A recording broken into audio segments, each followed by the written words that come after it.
It's an At the Office edition of the East Bank Sports Show, serving up the hottest sports takes from right here in Cleveland, Ohio. It's your host, Noah, John, and Erik.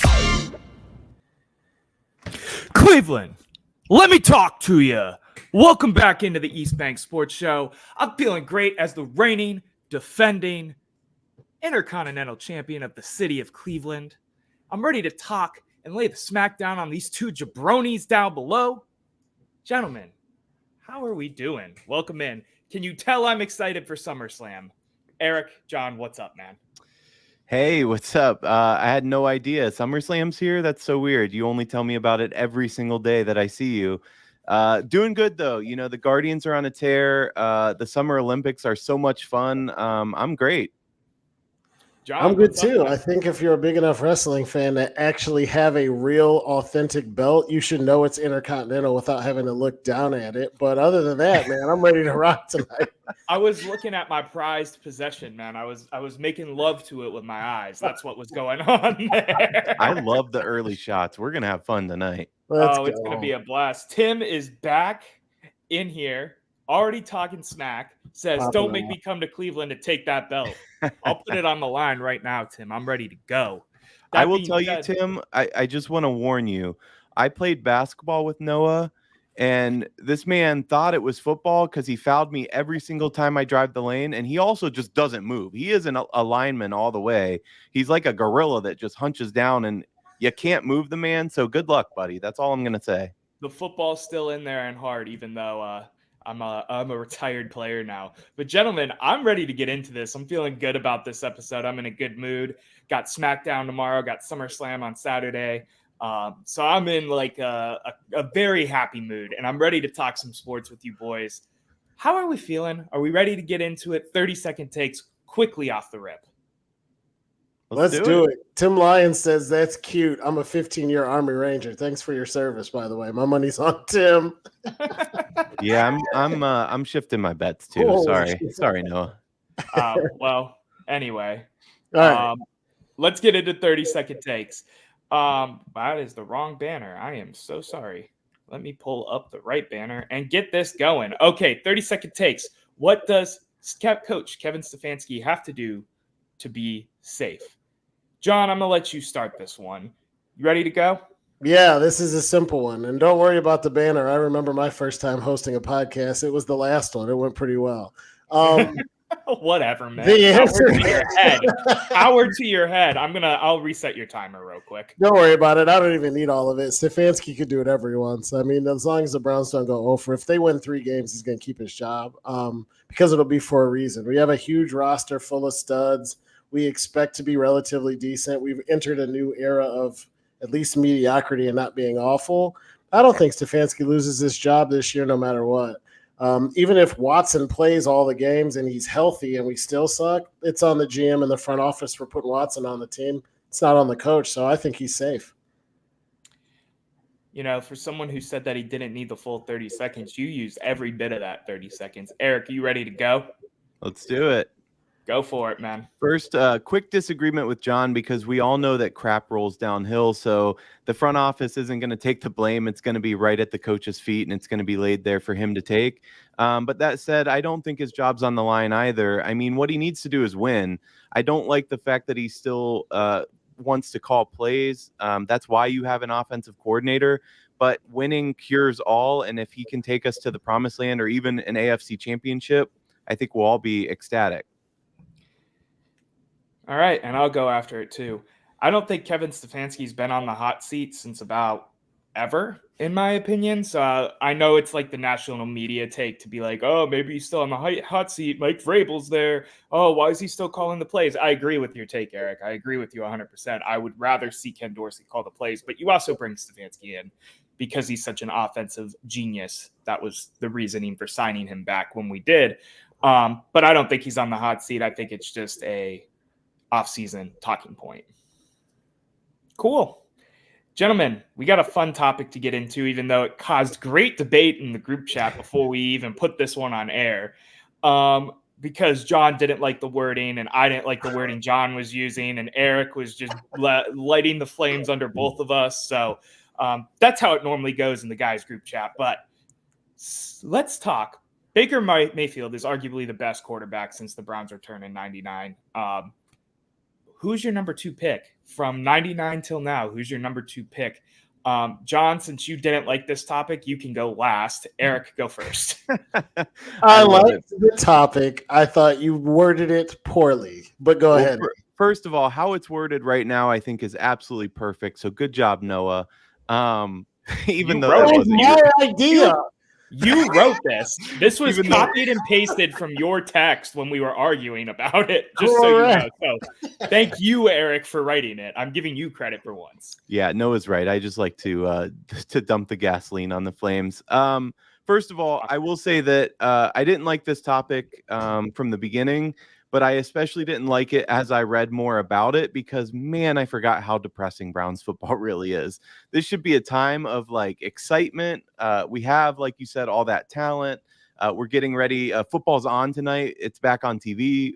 So we should be like ecstatic. And here I am looking at like the 1-win Browns quarterback and, oh, he won 4. He did great. So let me just start there. That said, I do want to give a couple honorable mentions real quick before I get to my pick, because there have been some fun ones to watch. The 3 that really stand out for me over the years are Tim Couch, Derek Anderson, and Brian Hoyer. I think those 3 guys, with what they had to work with, did a pretty admirable job for us. Tim Lyons, did the Browns have a quarterback from 99 to 2024? Not really, apart from Baker. One more shout out, and you guys are probably going to flame me for this one, but Johnny Football. First of all, here's why I'm shouting him out. There's 2 reasons. Number 1 reason is that he brought excitement, and we were lacking so much of that. He made us excited to watch Browns football again. Granted, it didn't last very long, and his ceiling was a lot higher than he ever came close to, but he did generate buzz, which was fun for a little bit. But the second reason, yes, his first couple starts were terrible. He was starting to get into a little more of a groove in his second season.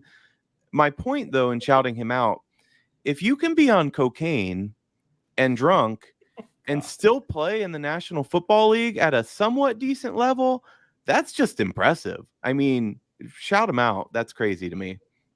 I don't want to take too much. Sorry. I didn't get my actual pick. Yeah, Michael Irvin and like Lawrence Taylor were actually good and had similar. Anyway, continue. I thought you were done. Yeah, keep going. That's fair, go ahead. But don't forget, you could be on cocaine and be a Hall of Famer too. Don't forget, Manziel was playing the hardest position on the field with 0 line, and that's really been the story of most of our. Yeah, Joe Thomas. He had one guy. He had You're Joel right. Batonio. I think he had Alex Mack. I'm going to look that up, but continue with your take. I remember him running for his life, though, constantly. So you might be right. Maybe. Some of that was his game, though. Some of that wasn't the offensive line. Yeah. You said, I'm going to take some heat for saying Manziel, and now you're taking the heat. No, that's fair. He was terrible. Yeah, but go ahead. I see your point. I just think he sucked. Okay, real quick. I have this pulled up. We have 3 all-pro offensive linemen on this, as well as John Greco and Mitchell Schwartz. So a pretty solid offensive line from front to back. Yeah. Is Jeff Thomas still here? No. Who? Jeff Faye? No, it's Joe Thomas, Joel Batonio, Alex Mack, John Greco, Mitchell Schwartz from left tackle to right tackle. All right. I mean, I guess I just remember the scrambling so much, which was his style. I mean, he was trying to extend plays, which we all know doesn't really work often in the NFL.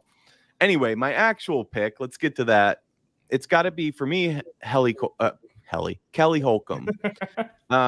And the reason that I pick Kelly is because, first of all, there was a lot of crap to wade through in order to make this pick.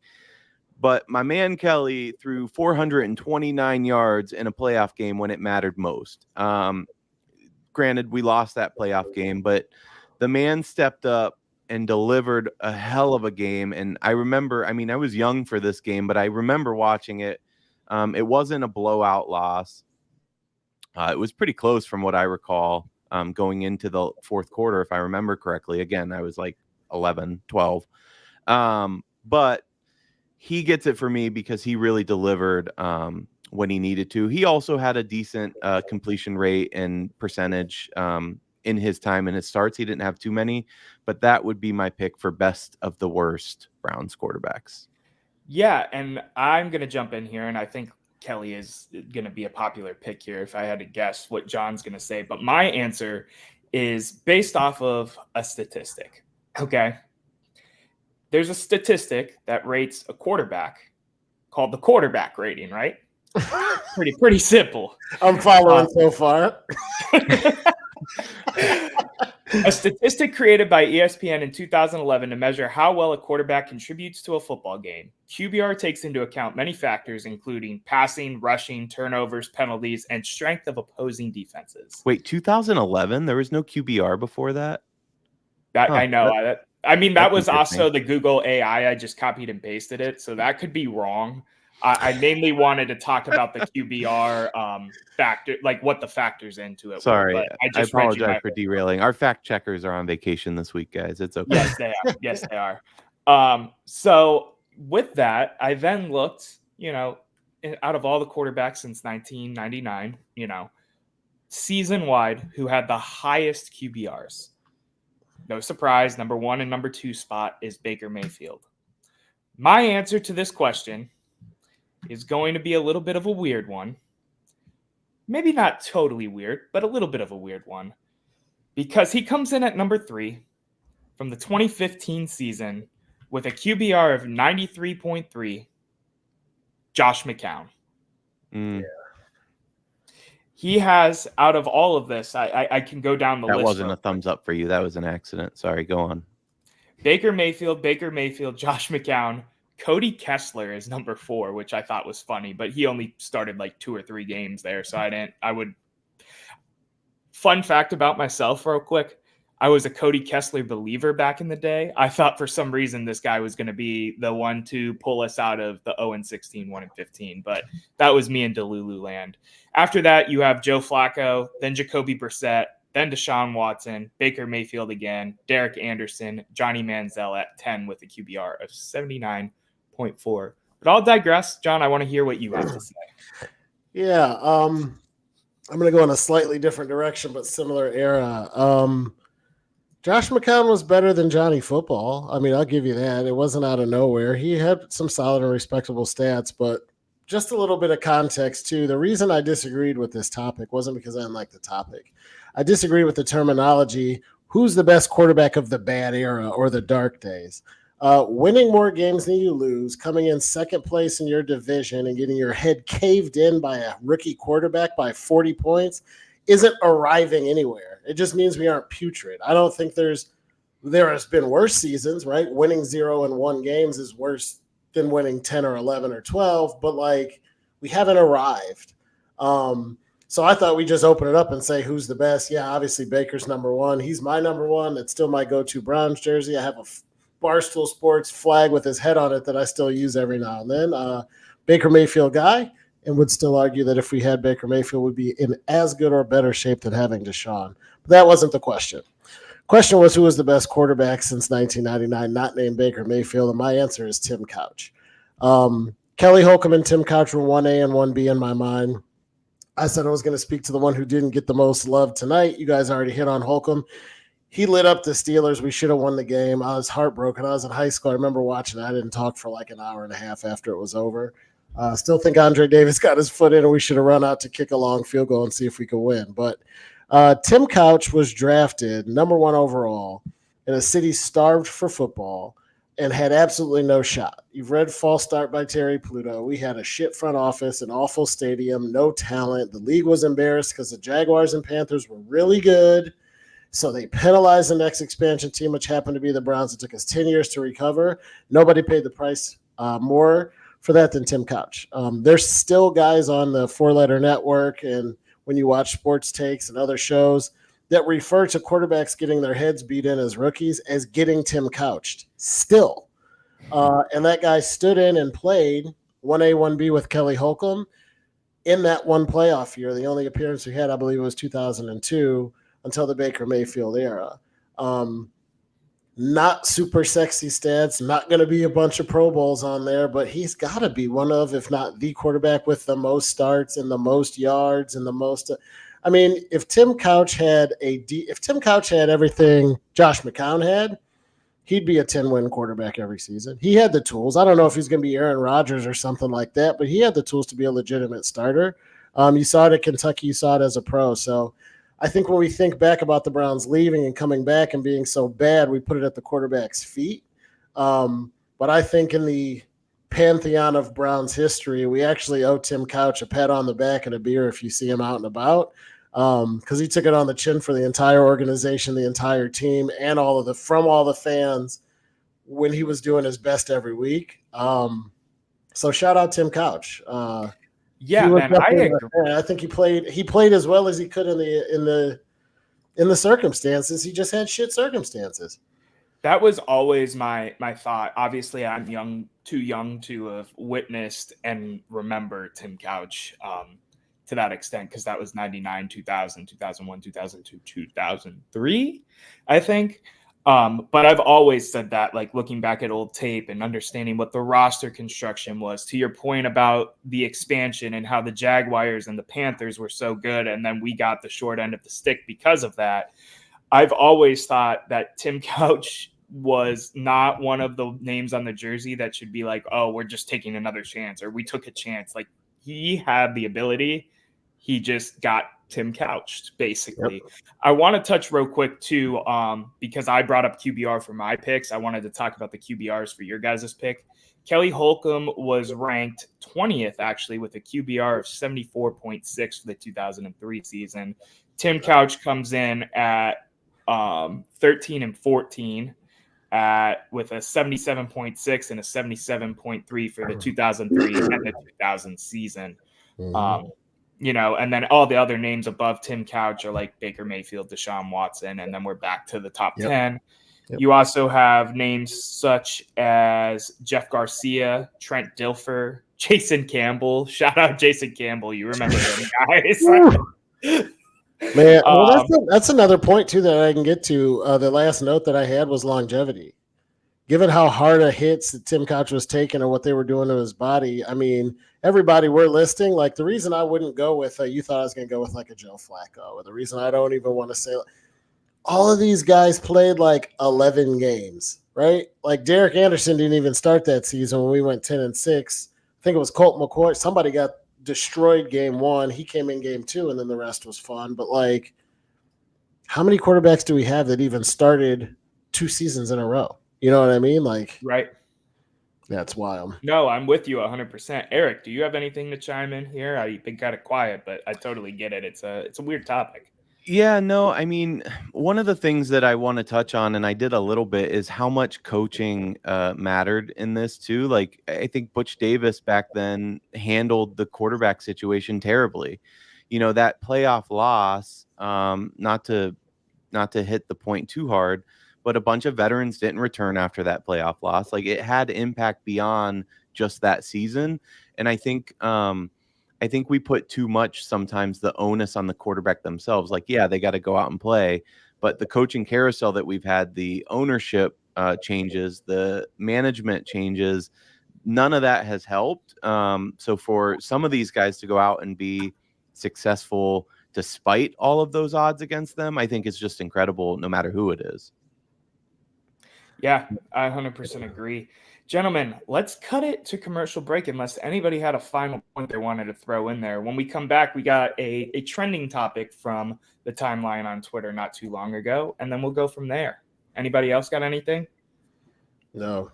My favorite game from that era was Bottlegate. I was there with my dad and a priest. Another story for another day, but interesting afternoon at Brown Stadium. Let me tell you. John, his dad, and a priest walks into Cleveland Brown Stadium. Not sure where it goes from there, but forget the drunk uncle story post. That should be the next quote you throw on there, Erik. But I digress. We'll be right back with the East Bank Sports Show at the office after these commercial messages.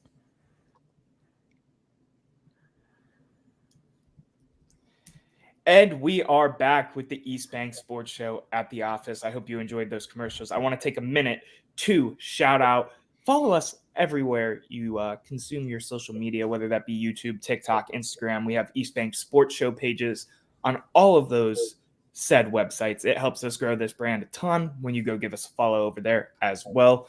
I also want to shout out all the people at the Fanatical Elves, the people who help us, put the money, monetization, pay our bills with the ads.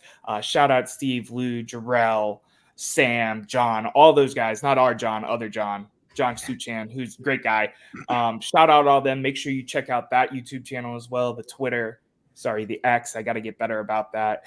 And everywhere else, there's merch involved. We have merch on a merch website now. There's a lot of giveaways going on those accounts, especially if you're subscribed to that YouTube channel. Over there as well. We'll be doing a giveaway here soon. Don't you fret, because we've been steadily growing in subscribers the last couple months. So I want to give back to, some of the new people that are paying attention. And from there, guys, let's talk the topic on Twitter that was trending not too long ago. So the question was posed: you have 6 championships to divide up amongst all of your favorite sports teams. So for us, obviously, the Cavs, the Guardians, and the Browns. You have 6 championships to divide up amongst all of them in the next 20 years. So you don't have to, sacrifice the Cavs championship, for example. Where do they go? Why do they go there? John, I made you go last this time. You could go first this time. Get after it, man. This was tough, dude. So there's the way I rank the teams in my mind. The Browns are my favorite. Guardians are number 2. Buckeyes and Cavs are kind of tied for 3. I love all of them. You have Buckeyes that low? Wow. Did you include Ohio State in this? Because I did not. I did not. I kept it Cleveland. Okay, well, I'll professional sports titles. Okay, I'll keep it Cleveland too. Although if I could include college, I'd definitely give the Buckeyes one of the 6. But agreed. I had a really hard time because, I was like, if I get to give these teams a championship, should I rank it based on who's most important to me? Plus, the Cavs already won one and recently.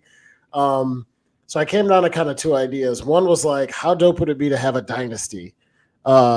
Like give the Guardians 1 and have the Browns win like 5 Super Bowls out of the next 6 or 7. That would be kind of crazy. Go on a Patriots like run and return us to glory. But I ended with the old Democratic split. I said I'd give the Browns 3, the Guardians 2, and the Cavs 1 because I count the Cavs having one relatively recently.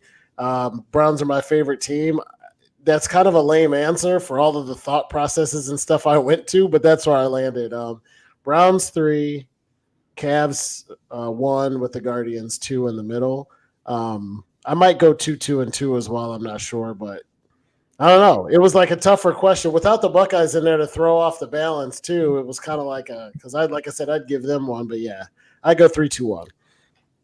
Yeah, so that's interesting because, and Erik, I was going to have you go before me, but John just kind of spoiled my answer before he gave his answer. And I think this is not to the surprise of anybody that knows me, but I went the route of the Browns going the dynasty route. I gave him 5. This is my note. I'll read you my note. 5 to the Browns, 1 to the Guardians, in parentheses, this season, please. Get the Browns jokes completely out of here because now we're a dynasty. That was what my answer was. The Cavs had their 1. It was a very special moment. I think it was special because LeBron was, he's not from here, but he's from Northeast Ohio. We had our moment with that. I think it's still fun basketball to watch. They don't necessarily need to be the team out of the 3 to win it to make us happy again. I mean, I'm taking a championship any day of the week, obviously. The Guardians this year have been so much fun. They made some moves at the deadline that made me feel like, they weren't like the sexy moves, but they were the moves that we kind of needed to see to push ourselves, hopefully, towards a nice playoff run. Hence why I said this year. And then the Browns, if we just win the next 5, I'm completely fine with that. They're my favorite team. It's my favorite sport. It's the most important sport to me. So out of the 3 I'd want to see win the most, it's Browns, and some more Browns for me. Erik, go ahead. Yeah, so the 2 that I vacillated between and that were hard for me were between giving 5 to the Browns and giving 2 to the Guardians. I'm not saying in that same, obviously that's 7. What I landed on at the end was 4 to the Browns, 1 to the Guardians, and 1 to the Cavs. I could switch that Cavs one to another Guardians as well. I like watching the Guardians, but I went through kind of the same thought process that you guys both mentioned. The Browns are my number 1. Although they go back and forth between Browns and Buckeyes for me. But Buckeyes are right up there for me as well. I can't believe John put them at like 4th. That's wild. Tied for 3rd with the Cavs. And Guardians would fall behind them, and then finally the Cavs. What I struggled more with was thinking about the timing, because we said in the next 20 years. 20 years for 6 championships is kind of a large window if you think about it. So, yes, I would love to have 4 Brown Super Bowls right in a row, but then you have 16 years left. Maybe you throw in the Guardians and Cavs at that point. We have 14 years now without a championship. That's where I struggled a little bit. So how do you space them? I tend to agree a Browns dynasty would be a lot of fun and would put to rest all the issues that we've had over the years, all the mistake by the Lakes, all the Brown flush it down, everything that we've heard for the past how many seasons now, too many to count. That would go away almost immediately. I'm not sure that the city can handle 4 Browns Super Bowl wins. I'm not sure that we can handle 1 Browns Super Bowl win. We burn everything down. We have to rebuild the city. It was handled very well when the Cavs won. So I was going to say, I trust Cleveland. Just in experiencing that. And shout out to the police and public works, because after that win, they just straight up shut down the entrances to the city. So nobody could really come in past the however many people. But yeah, 4 Browns, 1 Guardians, 1 to Cavs. I think the 1 to the Cavs, like I said, it could go to the Guardians, but I like the idea of a Cavs team without LeBron winning one.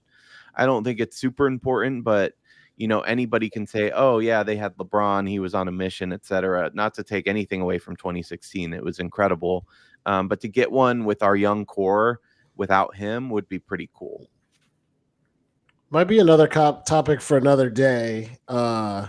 You I like football as my favorite sport, but I'm from Cleveland, didn't go to Ohio State. You put the Buckeyes ahead of the Guardians in terms of your sports love? Yeah, I mean, okay, wild. I don't want to get too sidetracked. Maybe we put a pin in that one, but first of all, Chelsea might be above almost all of them too. Okay. Noah, where's the mute? But hold up. But no, I'm just kidding. I'm just kidding. But yeah, I mean, that national championship in both 2015, 16, and 2002, were those not some of the greatest memories you've ever had in sports? 100%. But they would be better had the Guardians beat the Indians beat the Cubs. Yes, Tim, it's soccer. We call it football. So where did you land on it? Who? Now I forgot what your final answer was. How did you break them out? 4 to Browns. I'm a little shocked. I don't know. Buckeye Nation is strong, and maybe it helps that I didn't grow up in Cleveland proper. I grew up an hour south. So while I am a Cleveland fan, the Buckeyes were probably a little bit bigger to my identity growing up than Cleveland sports, even though I grew up in the 90s, went to all the Cleveland sports games like crazy. I don't know. Buckeyes have that place in my heart. Yeah.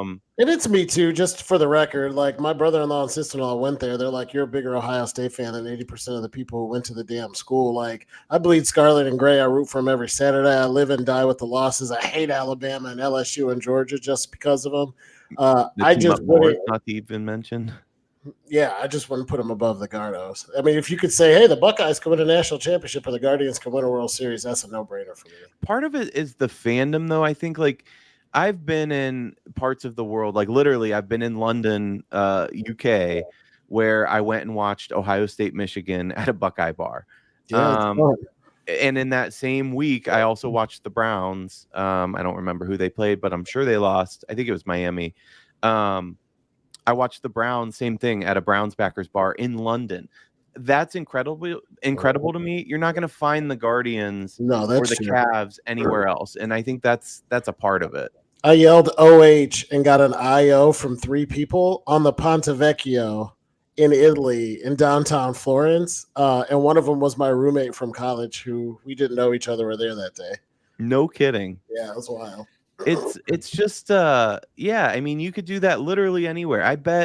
I mean, Asia might be tough, but I wouldn't be surprised if I went to Tokyo and yelled out OH, I'd get an IO back. Like that's just a different level. But to answer your question, I ended up at 4 to Browns, 1 to Guardians, 1 to Cavs. Gotcha. Very cool. All right. Interesting. I don't know, man. I think I would want to change my list after it happened. Like, if I load, like Noah, I think if you front loaded it, you were like, okay, I'm going to give 5 to the Browns, or like, it sounds great today. I think when the Browns won 2 and you still had 4 in the bag, you'd be like, all right, man, I'd love for the Guardians to win more than 1, or throw 1 to the Cavs. Like, if the Browns could win 3, like, I don't know, I might change mine too, but maybe not. I don't know. I would stick with my 5 for the Browns. That's how much it would mean to me to be a dynasty. And don't forget about the lead up to, I mean, it is still the biggest sporting event, one of the biggest sporting events of all time, the Super Bowl. I mean, everything around that and being able to watch your team. I will say, I've thought about this before. I think my enjoyment level of the Super Bowl would go down if the Browns were in it, because so much. you know, right it'd be now another game. Except I can enjoy exactly. I can enjoy football and the ads. I'm a big advertising guy, so that's, I mean, just as up there for me. And I couldn't enjoy any of that if it were the Browns. I mean, imagine if they're losing most of the game. That's Correct. a miserable experience. Correct. Would you, real quick, and then we'll switch gears because this is my favorite. Think of it 30-second takes. The Browns make the Super Bowl. Are you going to watch it somewhere, or are you watching it at home? I think I'd have to. My dad gives me so much shit still to this day for not watching Game 7 of the Cavs with him. And I was at a bar. I was downtown. And it was so much fun because I literally went, if you guys are Cleveland fans, I literally went from the rooftop bar at the 9. And after we won, you know, I took the elevator down. I walked from the 9 to 4th Street. And some of my favorite memories in life is that walk. It was wall-to-wall people. Everybody was in a good mood. On East 9th Street, some fans had taken over a fire truck. They climbed up on the fire truck. So cops with horses came. They said, hey, get down. Everybody got down, and then they were high-fiving the cops. Like, it was this surreal scene that I'll never forget. You know, the parade was kind of a mess, but that night was incredible. That said, I didn't get to share that moment, and it was Father's Day, with my dad. I did watch Game 7 of the Indians Cubs with him. Unfortunately, we lost. So I'm really split to answer. I know you said 30 seconds. I'm sorry. I'm really split, though, because part of my heart would want to be with family. But at the same time, going out, you know, if I went out with you guys, you're close enough friends where it's just a bridge away from family. I don't know. That's tough. It's a tough question. I don't have an answer, I guess. John, go for it. If it was the Browns, I'd be at home. My wife and I have thrown a Super Bowl party almost every year, barring the pandemic, since we got married and moved into our first house.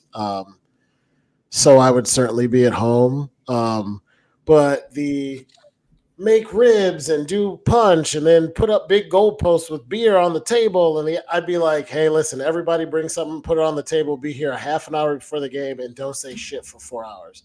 I don't care about the commercials. I don't care about the halftime show. Miss me with all of it. Like, I would be so freaking geeked, but also nervous, and I don't even know what I would do. Can I just tell you one thing, John? Yeah. Every year for the Super Bowl, I'm just saying, if you want to invite me, I make these bomb chicken fajitas. So I'm just saying. Yeah, when you show up in a Chelsea jersey, like, oh, I thought it was the other football. I'm going to be in there now with the fake British give me a little accent. more credit than that. I'm just messing with you. But no, I will say this one last point, though. the playoff and the sports experience is bigger and better to me in baseball and basketball for your team because you get more out of it and it runs longer. The World Series with the Cubs was 7 games. That is crazy. The Super Bowl is one afternoon. And I would start losing my shit right around the time we hosted or headed to the AFC Championship game. It would just be like playoff baseball is so cool. It's October. It's cool. It's football season. The lights and the sound. Like, I don't know. It's a different experience. So, yeah. My answer to this is kind of simple, and I'll keep it to more of a 30-second takes. Unlike the both of you jabronis, I'll start cutting my wrestling promo again. It's a cop-out because I live downtown, so it doesn't really matter to me because I'll get the best of both experience anyway.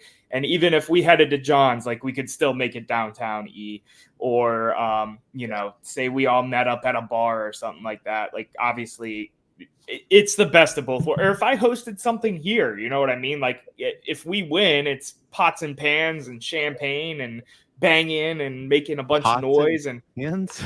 You don't know what I'm talking about.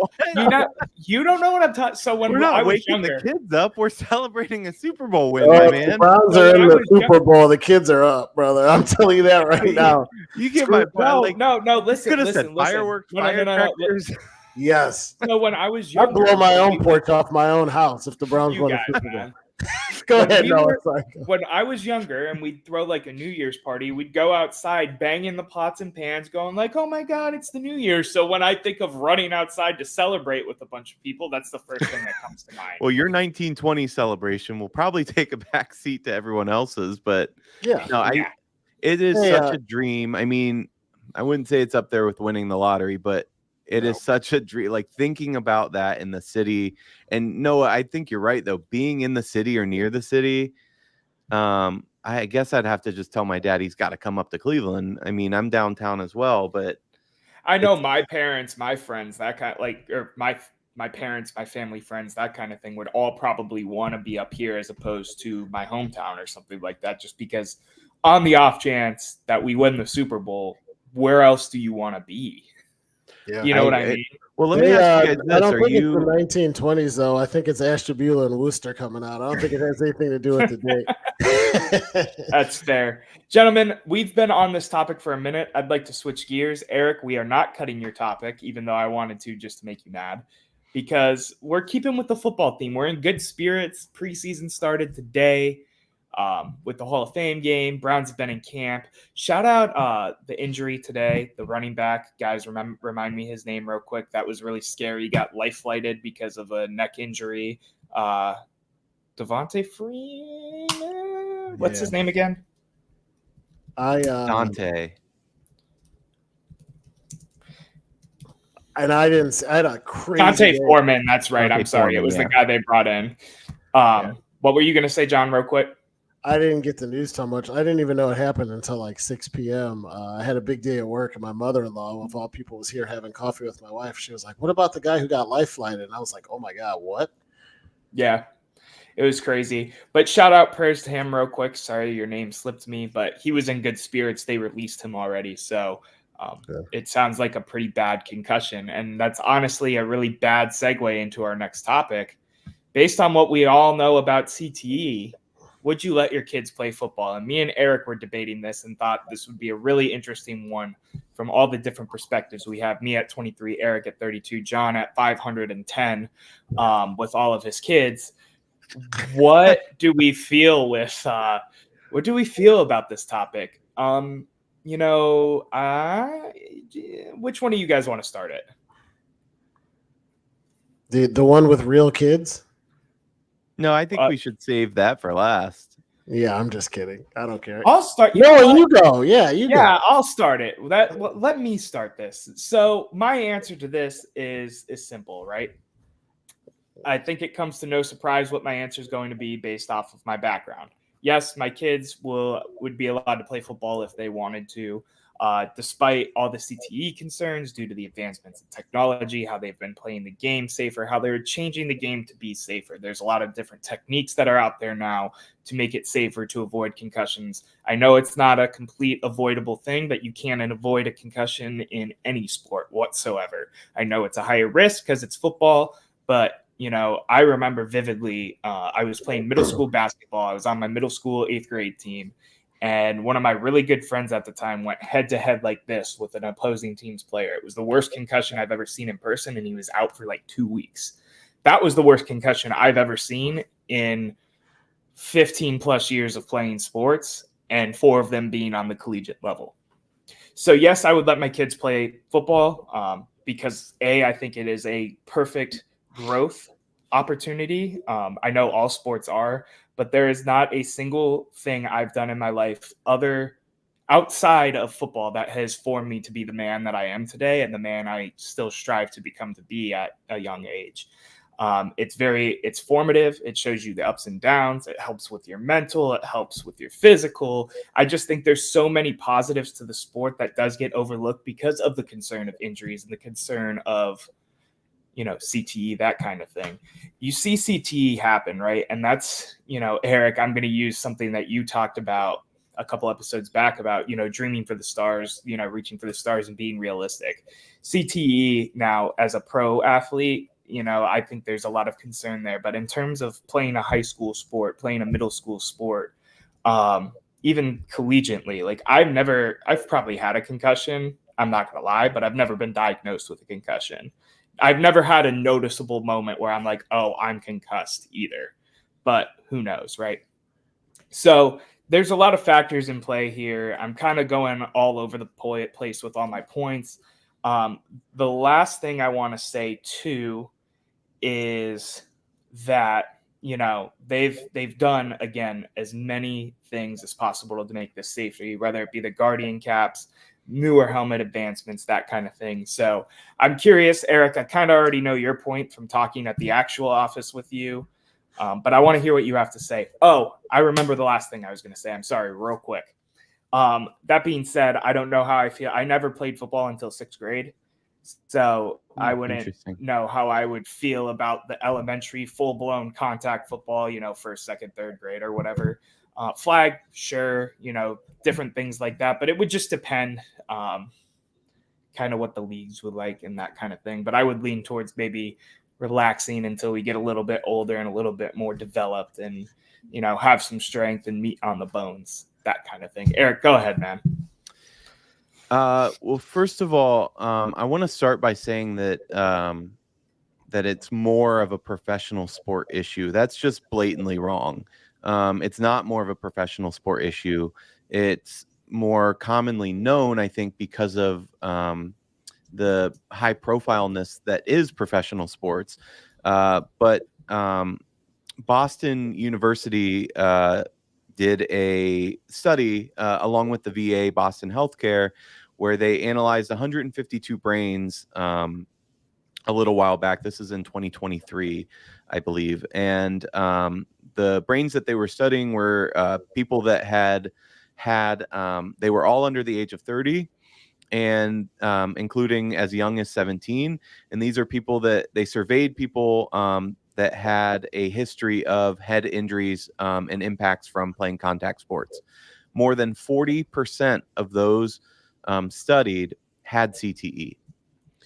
And first of all, it should be known that the only way to diagnose CTE is through autopsy. There is no formalized test or anything for those living that you can get in order to determine that somebody has it, right? It's only after they die.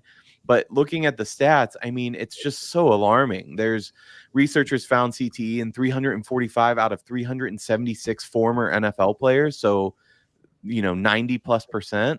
John, check my math because I'm not a math guy, but I'm pretty sure 90+%. All these studies are coming back and showing that even with amateur athletes, the vast majority of them in contact sports have CTE. Now, first of all, everything that you mentioned, Noah, in that what it builds in character and learning to be a teammate, all of those things can be learned in other sports. I don't think football is necessary for that. Yes, the game is advancing in ways that help protect. I will say that a little sour grapes, but they're not doing everything that they can to protect players. They're doing everything they can to protect money. It's funny how CTE only came to the forefront after I wish I knew the real doctor's name, but Will Smith essentially made it a thing. The NFL they knew what was happening and they were covering it up because it impacts the bottom line.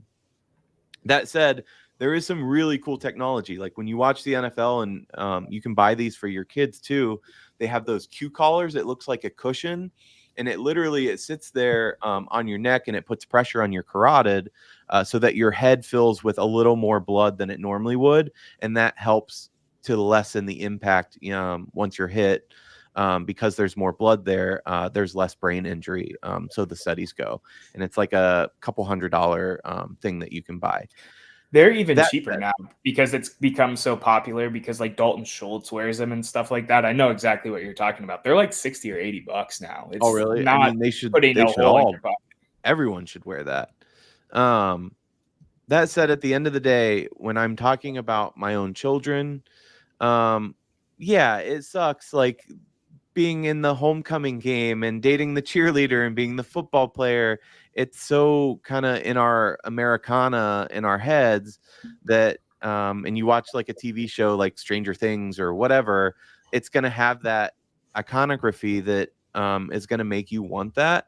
But I don't think that makes for I don't think that makes the sacrifice worthy. Just for me, for my own take, if it's my kids, if they even have a 50% chance of CTE and issues down the line. By the way, all those brains studied, the number one cause that people died from that had CTE was suicide. It was followed closely by accidental drug overdose, which I don't have research to back this up, but if I had to guess, that's probably from people trying to mitigate and manage pain and symptoms from these things. I'm not saying Aaron Hernandez or the other guy killed the people that they killed because of CTE, but their brains were terrible when they were analyzed. There's just so much here. And when you start to talk about family, it's like saying, okay, if my son or daughter played this sport and they had a 25% chance of getting cancer, would you still let them play? You probably would say, hell no, that's crazy, right? I just feel like it's the same thing at this point. Would I let my kids play soccer? I don't know. I'd tell them not to head the ball maybe, but listen, this is dramatically more of an issue in American football. That's just a fact. I agree that there are issues with kids trying to head the ball too young. And then there are, of course, head injuries when when two players go to head the ball, but that is dwarfed dramatically by what happens in football, American football. So I get what you're saying, Tim, but that's kind of a straw man argument for me. So at the end of the day, there's some research here real quick, and I don't mean to cut both of you off though. You mean you're talking top 5 sports in general that have the most concussions. Mm-hmm. Just concussions. Obviously, CTE is harder to track for all the reasons you already mentioned. Rugby number 1, American football number 2, ice hockey number 3, number 4 soccer. It's not that far behind it either. Listen, in the one study that was done, 60% of them played American football, followed by 15%, which were soccer, and 10%, which was ice hockey. I've actually read studies, and again, I don't have numbers in front of me, that rugby is actually less likely to get head injuries because you're not playing with a helmet. You're less likely to lead with your head, or your natural instinct is to pull away. So a lot of those head injuries don't happen. Shout out to the U.S. rugby teams competing at the Olympics. But listen, the point is American football accounts for a much higher rate of it.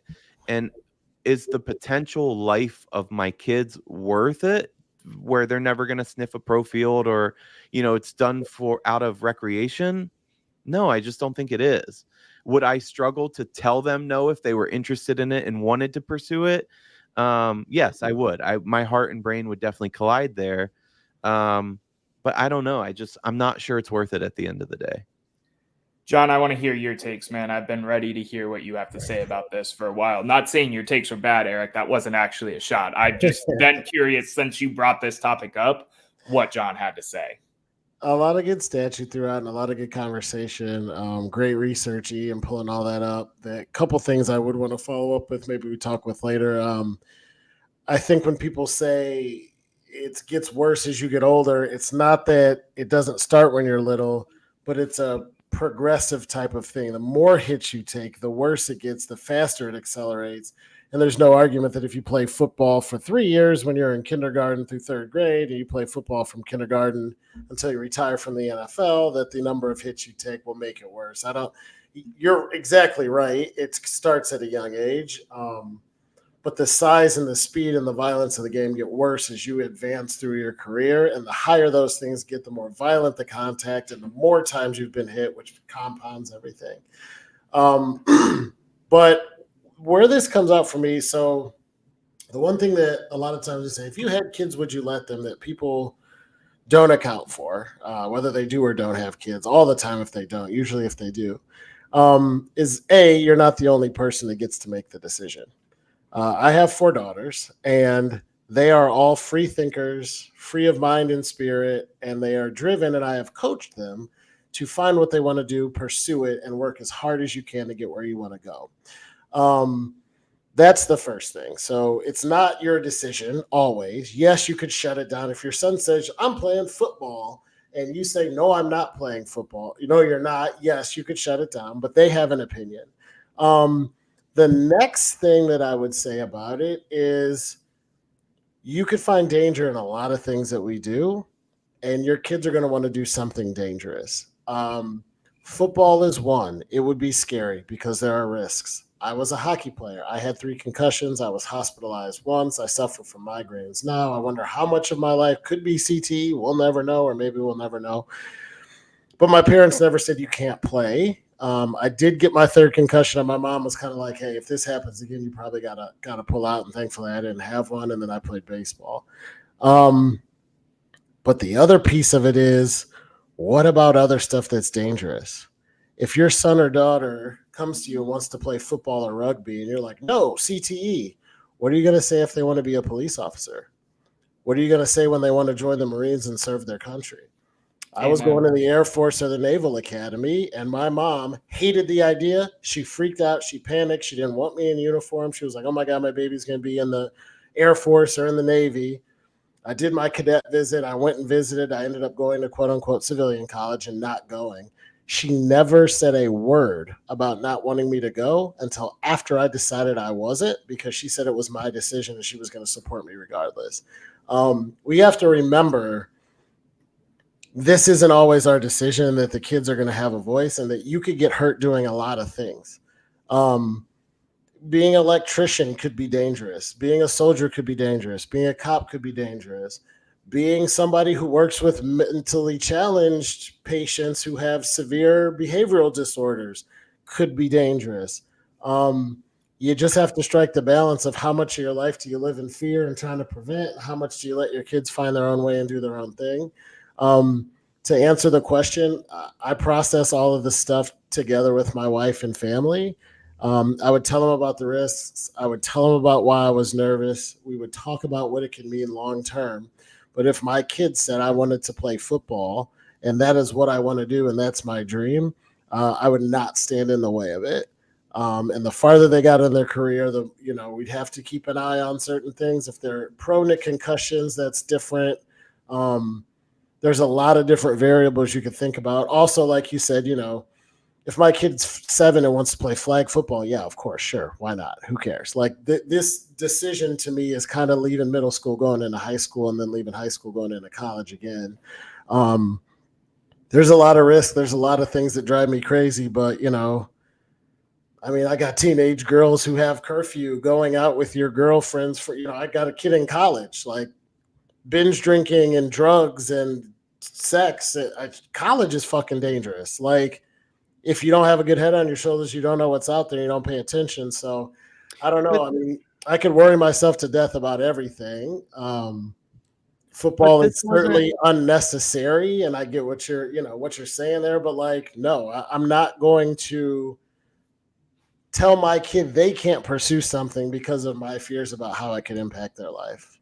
I want to touch on a couple points because first of all, I'm not saying you should live your life in fear. That's not, and I said I would be conflicted in the decision period. No. So really quick before you go on, my response is my response. It wasn't necessarily directed at you.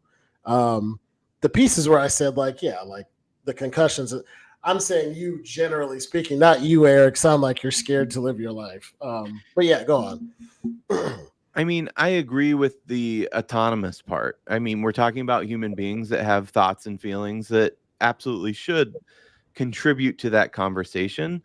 But there's a reason we don't let kids drive until they're 15, 16. There's a reason we don't let them join the military until they're 18. So some of those things, if kids are getting concussions, and I don't know if this is the case, but if they're getting concussions in middle school, I feel like that changes the nexus a little bit. Mm-hmm. I get what you're saying. I mean, I did so much stuff as a kid that it's a shock that I'm not dead. That's just boys, right? I mean, we could all probably tell a handful of stories right now of, this one time, I almost drowned because I was trying to catch a duck in the river. Like, I mean, yeah, that's what happens with boys, but mitigating obvious risk, I'm not, if my kid's really into, nuclear fission, I'm not going to probably let them go play with those materials either. Yeah. So it's that point that you got to find where it's just though that it's that with everything. So let's bring it back off of the cops and military. Do you know what the number one reason kids visit the emergency room in the United States is? Probably they swallow something, I would imagine. It's trampolines. Guess what I had on my patio for 3 years? A trampoline. Because they're fun and my kids wanted one. Sure. Yeah, I know somebody was going to come in with a bloody nose or a chipped tooth or a cracked arm, and we're going to have to go to the ER. Yep. Everybody wants the trampoline. It was pandemic. It was fun, and we got the trampoline. And it's like, that's a good example. Is a trampoline necessary or critical to life? Absolutely not. Well, I think we need more research, right? Because if you talk about like the possibility of, not to get dark, but potentially being raped in college, that possibility is probably less than 1%. If developing CTE by playing football is greater than 20%, we don't know that. I guess we need to know those things, right? Mm-hmm.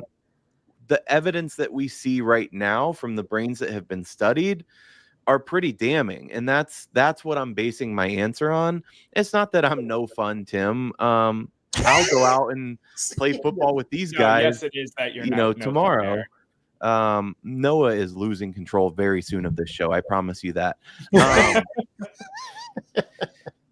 point is it worth the risk? I don't know. I don't know the answer. I don't have kids. I would go put myself at risk. I took it from the perspective of potentially being a parent and wanting my kids to end up all right at the end of the day. Yeah, you can't protect them from everything. They need to live and they need to learn.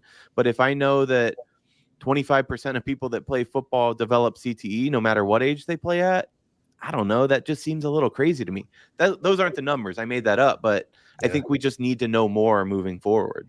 Let's hone it in real quick. We had a viewer comment, and I pulled it back down because I didn't want John to lose this train of thought. Shout out to Tyler. Do you think the new kickoff rules will help limit injuries?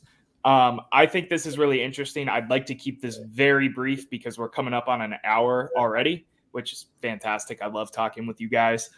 I think it does two things. It helps limit the injuries to an extent, but more importantly, it makes the kickoff more exciting again, and that's why they did it.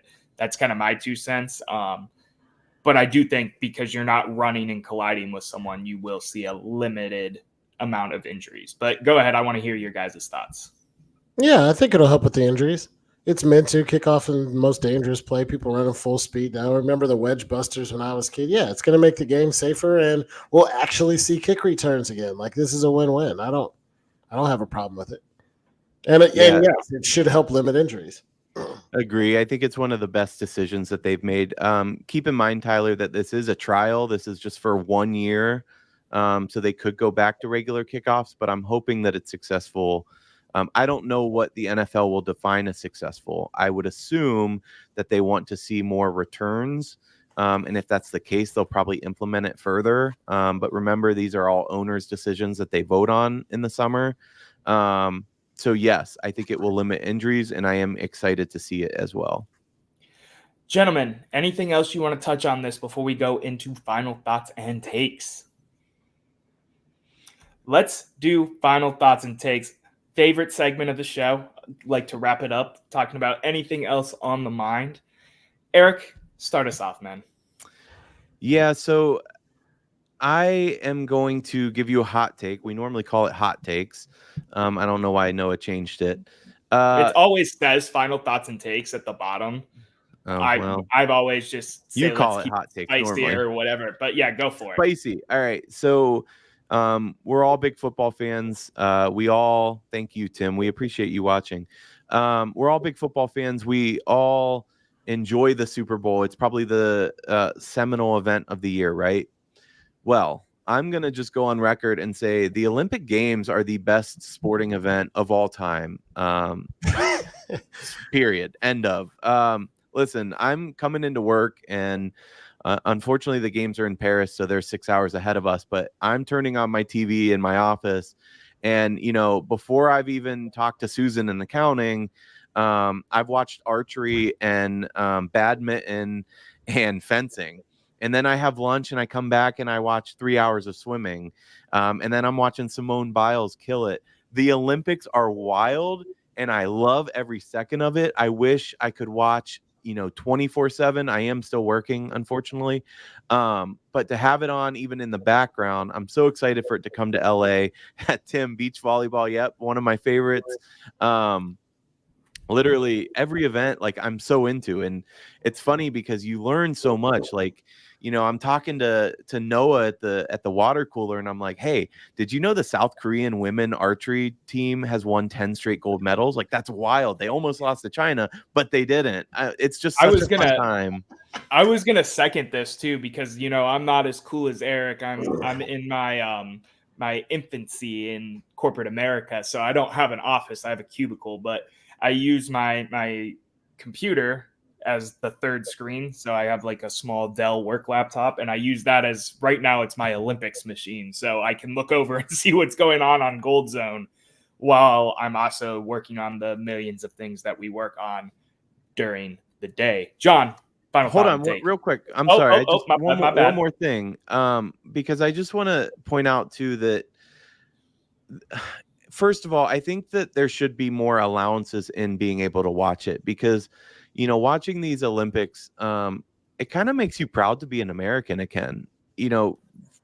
Forget politics for a minute, how you feel about our country. These are athletes that have dedicated their lives to bringing glory, not just to themselves, but for, playing for that badge, which is the United States of America. What? You should have cut you off. Your hot take took 5 minutes, and now you're doing mine. Oh, I'm sorry. Well, that's all right. Go ahead, John. Go ahead, John. Really quickly, and just say that, I forget what I was watching. I think it was the U.S. Women's gymnastics team take overall gold, and it was actually a little emotional. I didn't tear up or anything, but to see their excitement and what it meant for them, and to hear those stories, and they're coming from different backgrounds. It really is what America is meant to be in that melting pot. And I don't know, it just makes me feel good about our country, and there's something to be said for that. John, go ahead, man. Yeah, I was going to say my hot take is that the Olympics have done more for us than create theater. They've created unity. We live in a time that is extremely divided. We have a black woman and a white man running for president. We're talking everything is blue states and red states and electoral votes. And every time you get on social media, there's somebody saying something inflammatory. We have cops and we have communities and we have teachers and we have unions, and everybody is like so on fire about everything. And I turn on the Olympics and I see Suni Lee, who's an Asian American, and Simone Biles, who's a black American. I go over to the pool and see Michael Phelps and Snoop Dogg cheering together for a white lady in the pool because Katie Ledecky is lapping people as she swims a mile. And for 2.5 weeks every summer and every winter, we can watch some sports. We can be entertained by people who don't look like us, think like us. Nobody asks if they're Muslim, Christian, or Jewish. We all just cheer for red, white, and blue. And I think that we lose a lot of that now in our current politics with social media and everything going on. My hot take is that even if the United States didn't win a single medal, what they are doing for us as a country, when we can escape everything else that's going on and tune in just to cheer for our guys and our girls, cannot be overstated. So go Team USA. Soccer team is showing up, which I was happy about. We're doing it at the pool. Sha'Carri and Lyle are getting ready to tear it up at the track. I'm watching all the Olympics too, but I think it's big, even if we come up short of some of those gold medals that we think we might win. So you guys are making it really hard to follow up because you guys went with, our deep. Normally we have like one deep segment, and I guess the CTE thing was deep enough, right? Because I was going to keep it a little lighthearted, a little Cleveland focused, especially because I'm in a really good mood about a lot of things that I'm seeing going on right now. The Guardians are the best team in baseball. We have had some ups and downs record-wise, even after, and then today happened. We're filming this on Thursday night for those who are watching, later on. They beat the Orioles they beat the brakes off of them. I think it was 10-3 was the final score. Yeah. The Guardians are for real. I've been saying the Guardians are for real. Yeah, we went in a little bit of a slump, but let's relax. That's what my whole thing has been, is let's relax. Yes, they need to go get a pitcher. They did. Yes, they should maybe add another bat. They did. Were they the sexiest moves? No. Were we expecting them to do that? If you know this front office, you shouldn't expect that. That's all I'm saying. I'm happy with where we're at as a baseball team. I'm really excited come October, wherever we're going to be seated and, watching that October baseball. You were giving me chills. I think, Erik, you were the one talking about October baseball with the lights, right? No, that was me. Was it John? Was it? Regardless, you were giving me chills because I was getting excited to watch the Guardians. I was thinking back to the Oscar Gonzalez home run against the Yankees. I digress. I could, reminisce for days. I was at that game too. Were you really? SpongeBob. Matt, who does the Monday show with me, was also there with his mom. They're both huge Guardians fans. So great story to hear from his perspective as well. But yeah, I'm really excited about this team. You're going to have ups and downs in baseball. You're going to get hot. You're going to get cold. It's a long season. Just really happy with everything that's going on. And I'm also happy with the Olympics. I of course, can touch on that forever. And Tim reminds me too, Jose Ramirez, 4 home runs in 3 games. I mean, how do you not love that type of baseball, that brand of baseball? Gentlemen, it's been a pleasure to talk to you. I have some things to get to this weekend. I got to go put this Intercontinental Championship on the line against Braun Breaker and Sami Zayn. And then I'm going to watch my boy Cody Rhodes beat Solo Sikoa. Then I'm going to wrap it up with CM Punk whooping the brakes off of Drew McIntyre. Shout out my boy CM Punk. I'm going to meet him tomorrow. I'm really excited about that. Anybody who's in Cleveland, for SummerSlam, I know there's some overlap there. Enjoy your time. Enjoy our city. And until next time, Cleveland, Tim, Tyler, everybody that's been tuning in, make sure you hit subscribe everywhere too. I can't always forget that, but I always do. Thank you for tuning in. Until next week, it's been a great time here at the office. Have a great rest of your week, Cleveland.